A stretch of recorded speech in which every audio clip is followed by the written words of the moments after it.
Hello, Ladybug children and the other children at Camas Montessori School. It's still March and we don't have any school right now, but I was thinking about springtime and how much I like the spring. And of course, my birthday's in the spring. I'm a March baby, as are some of you. And I thought I would read a book that has a daffodil in it because daffodils are one of the kinds of flowers that bloom in the spring, usually around March, at least where I've lived. The name of this book is called The Sunset Pond. It's about a boy and a dog. It's written by a woman named Laura Appleton Smith and illustrated by a man named Jonathan Bummas.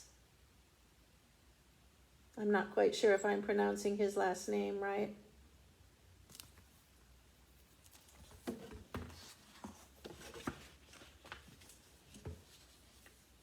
Here's the title page, The Sunset Pond. You can see that whoever brought this book to school met the author, Laura Appleton Smith, because she signed her name on this page. That is pretty special.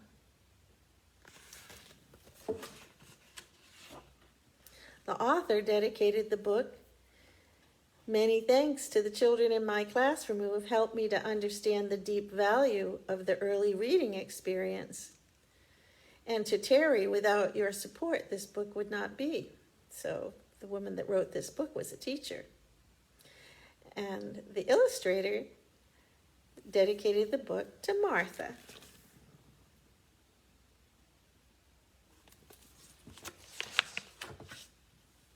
It is 6:30, and the sun has just begun to set in the west. Matt asks his mom and dad if he may run with Bud to the Sunset Pond. Mom and Dad tell Matt yes, but plan to be back at dusk. You can see the clock says 6:30.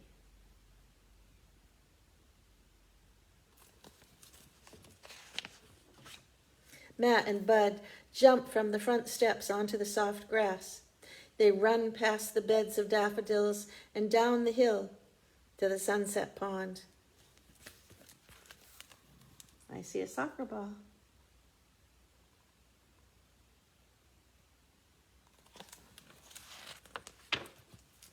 Matt picks up a stick and tosses it in the pond for Bud. "Jump in, Bud," yells Matt. I think Bud might be a golden retriever. They like to retrieve things if you throw them. Bud jumps in the pond and swims fast to get the stick. He huffs and puffs as he grasps it and swims back to Matt.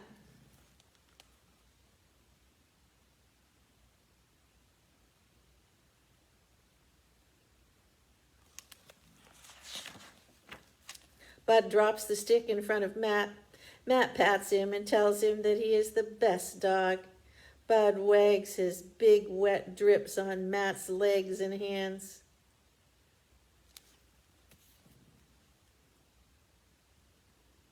I have a story about a big wet dog, a true story that maybe someday I'll tell you.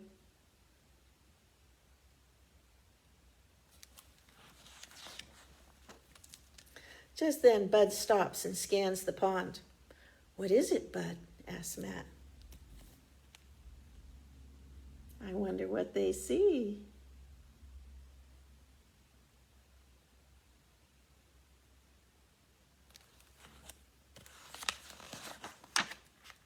In the pond is a log, and on the log is a big bullfrog. When I was little, I used to catch frogs. Now, frogs are not that big. I think the illustrator was up close to the frog when he painted that picture.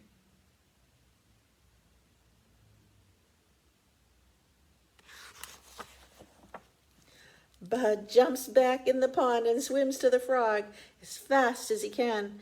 Jump, frog, jump, yells Matt.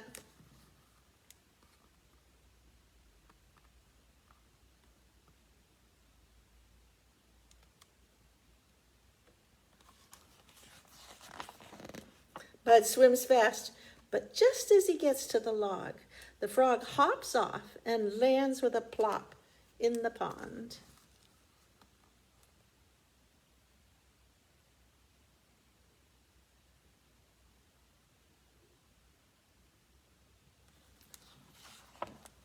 The frog is quick to swim into the clump of grass on the bank of the pond. In the grass, the frog is hidden, and Bud cannot spot him.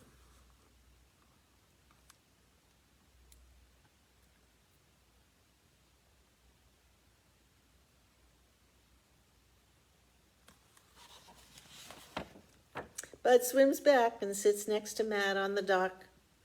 Bud naps as Matt skips rocks on the pond.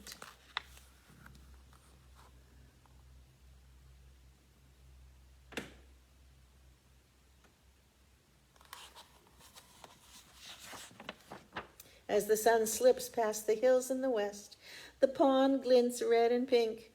A duck lands on the pond and drifts in the sunset.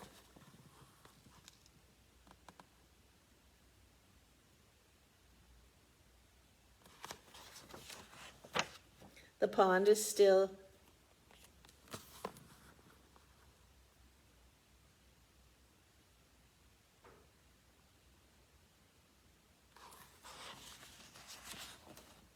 When it is dusk, Mom claps her hands and Matt and Bud run back up the hill. Matt stops and picks a daffodil for Mom. For Matt and Bud, the pond is the best spot to visit at sunset.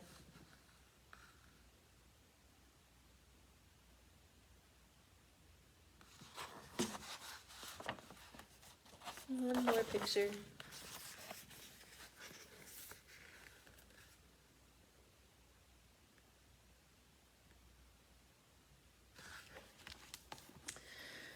Well, because we won't be in the classroom for a few days, I thought I would try, I don't know if I can be successful, in taking my little iPad and walking around the classroom so you can remember what it looks like, just in case you miss the classroom.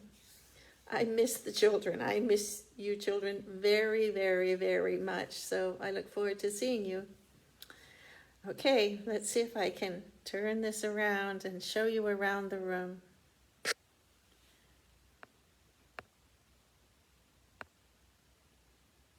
I think maybe I have to stop the video for just a moment. I'll be right back.